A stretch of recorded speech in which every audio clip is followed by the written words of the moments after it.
una parte introductoria de los protozoarios que ustedes tienen que recordar, que lo hemos visto en el primer tema, pero también tienen que recordar ahora porque van a empezar a hablar ya de todos estos parásitos hasta el final del año. Hoy hablamos de las generalidades o de los aspectos más generales de las amebas. ¿Sí? La siguiente clase van a hablar de la anebiosis. Habíamos dicho pertenecen al reino protista y pertenecen al filum Sarcomastigófora y al subfilum Sarcodin. No me importa que ustedes recuerden mucho esta clasificación taxonómica, porque obviamente es un poco fina esta información. Sí, lo que me interesa que ustedes sepan es que pertenecen al reino protista, que son unicelulares y que forman órganos de locomoción temporales que se llaman pseudópodos. ¿Sí? Y dentro de las amebas que ustedes van a ver o van a estudiar están en tres géneros. Las amebas están en el género Entamoeba, en el género Iodomoeba y en el género Endolimax. ¿Sí? O sea, van a ver amebas del género Entamoeba, Iodomoeba y Endolimax. ¿Sí? Entonces, esperen un ratito.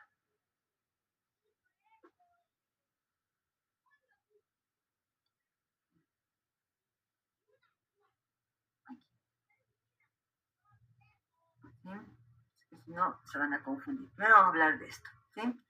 Entonces ahí están las amebas del tubo digestivo, ¿no? Las amebas habitan el colon y habitualmente están en la luz del colon. Todas esas son las amebas que ustedes van a escuchar. Entonces, fíjense, les decía que están agrupadas en tres géneros, en el género Entamoeba, en el género Endolimas y en el género Iodomoeba. Dentro del género Entamoeba están Entamoeba histolítica, Entamoeba dispar, Entamoeba moskovsky, Entamoeba coli, Entamoeba harmani, Entamoeba gingival. Ustedes dirán, todos esos vamos a ver.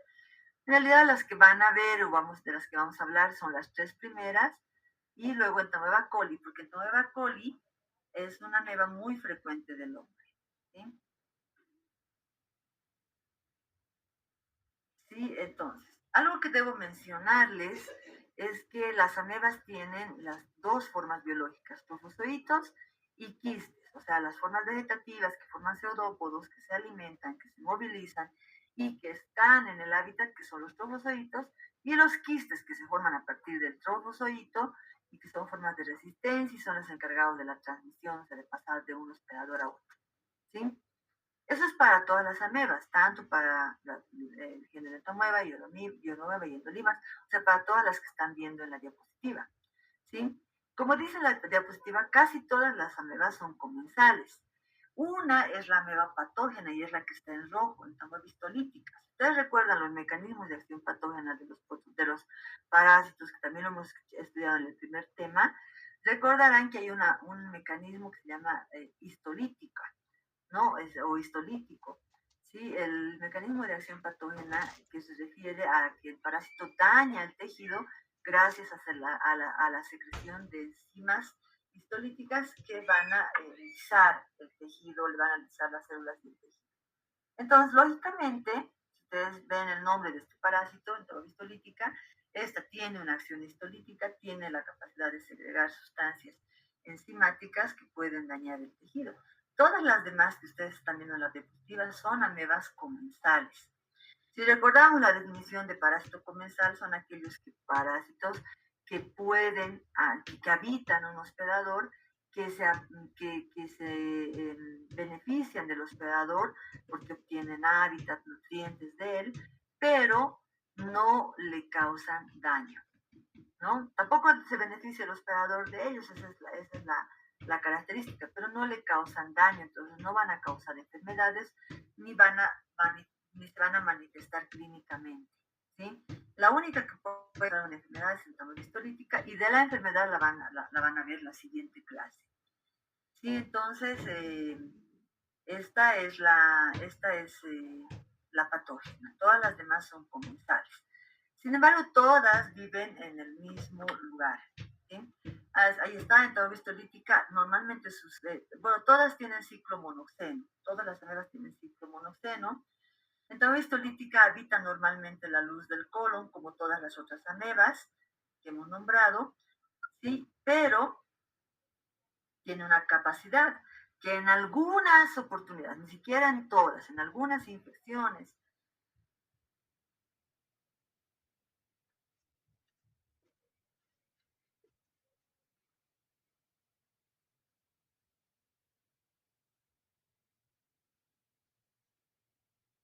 serás que pueden ser lesiones muy importantes, que pueden provocar mucho daño en el hospedador e incluso diseminarse a otros tejidos a partir de estas úlceras, tomando una vía sanguínea, o sea, la vía hematógena, desde ahí puede llegar al hígado, los pulmones, al cerebro, o incluso puede generar úlceras en la mucosa del colon y desde ahí, como dice la diapositiva, pueden ir llegando, o sea, no sin necesidad de llegar a la sangre, simplemente así generando lesiones, pueden llegar al hígado, a los pulmones, ¿no? O pueden salir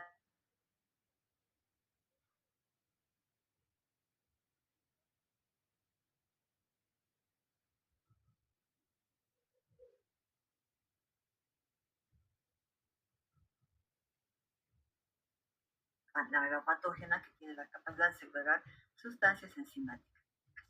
El ciclo biológico es habitualmente así de simple. Sí, como ustedes ven en la diapositiva, la forma que está en el hábitat, la forma vegetativa es el trofozoito y la forma de resistencia es el quiste. ¿Sí? Vamos a explicar un poco biológico y este ciclo biológico es el ciclo de todas las amebas. ¿Sí? El parásito, ahí está, ingresa al hospedador en su forma de quiste y este quiste tiene que ser maduro, como dicen la diapositiva. ¿Sí? Los quistes de las amebas maduros no tienen un solo núcleo, o sea, cuando decimos maduro, pues se caracteriza porque puede tener 4 hasta 8 núcleos dependiendo de la especie. ¿Sí? Entonces, este quiste maduro va a ingresar por la vía oral a través de la ingesta o de agua o alimentos que están contaminados por estos quistes. ¿Y cómo es que se contamina el agua o los alimentos? Se contamina a través de las heces humanas que contienen a los quistes que están saliendo del hábitat. ¿Sí? Entonces, esta agua y alimentos contaminados arrastra los quistes que ingresan por la vía oral y llegan hacia el estómago. Esta membrana quística se reblandece en el estómago, pasan al intestino delgado, la primera porción en el duodeno, donde por un estímulo, por ciertas sustancias, pH que hay en este lugar, van a desenquistarse, quiere decir que se va a abrir la membrana quística y va a liberarse a los núcleos y cada uno de los núcleos se va a rodear de un citoplasma y por lo tanto se va a convertir en un trofozoito. ¿Sí? Antes de que esto, por ejemplo, este quiste maduro que ustedes están viendo desde el tamaño histolítica, antes, me he olvidado decirles algo, ¿sí? Y algo muy importante. En tamaño histolítica, en tamaño dispar, en tamaño Moskovsky, y aquí incluso falta una que se llama Bangladeshi, ¿sí? Estas 4 especies de ameba son en su forma de trofozoito y quiste idénticos, o sea, son indistinguibles en su morfología.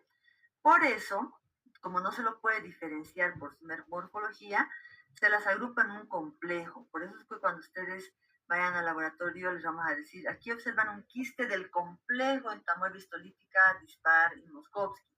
No quiere decir que como son idénticas, nosotros no le podemos, no podemos decir qué especie es y por eso decimos que pertenecen a este complejo. ¿Sí? En cambio, nosotros no vamos a hablar de Entamoeba harmani ni gingivales, no se preocupen por estas dos. En cambio, Entamoeba coli es diferente de estas amebas del complejo, les voy a mostrar la diferencia ahora. Y en la práctica van a ver Endolimas nana, Endoliema busli también, que también son diferentes. Entonces, en todas las otras se puede llegar al diagnóstico viendo eso. El quiste que ustedes están viendo aquí es el dibujo de un quiste del complejo Entamoeba histolítica, disparo Moskovsky, o sea que puede ser de cualquiera de los tres. Porque se caracteriza por tener el quiste maduro 4 núcleos. Entonces, una vez que ingresa, hemos dicho, llega al estómago, se reblandece su membrana, llega al duodeno, se estimula la desenquistación y antes de este proceso ocurre una última nucleotomía, o sea, se dividen los núcleos, cada uno dos veces, cada uno una vez, perdón, dando lugar a 2 nuevos núcleos. Por lo tanto, este quiste que tenía 4 núcleos llega a tener 8 y por lo tanto cada quiste va a dar lugar a 8 trofozoitos. Los trofozoitos tienen que viajar hasta su hábitat. ¿Y cuál es el hábitat del parásito? Habitualmente la luz del ciego y el colon, y pueden estar hasta el colon ascendente, ¿sí?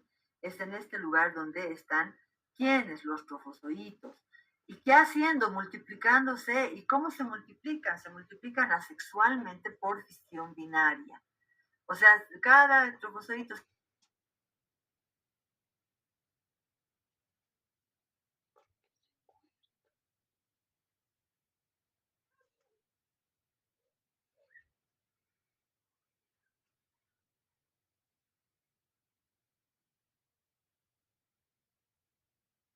ya sea, bueno, eso es en las amebas comensales, nunca la ameba comensal se va a poder adherir a la mucosa.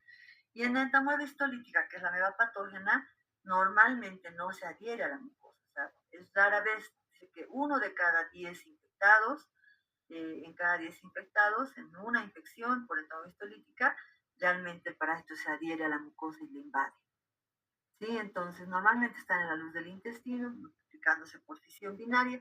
Como normalmente no está adherido, entonces todo el contenido del intestino delgado llega al intestino grueso y este contenido se va arrastrando, puede ser evacuado en forma de heces fecales y lógicamente si el parásito no está adherido también es arrastrado por, por los contenidos del intestino que luego se va a convertir en heces.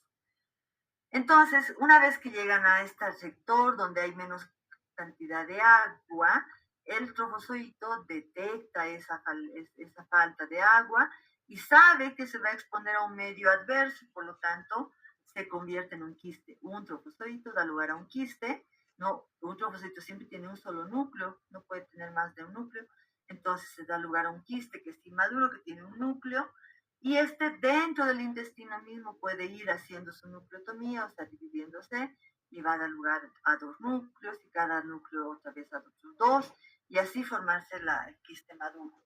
¿Sí? En las heces pueden salir quistes inmaduros y quistes maduros, pero ya el hecho de que salgan quistes maduros da la posibilidad de que este parásito haga autoinfección externa.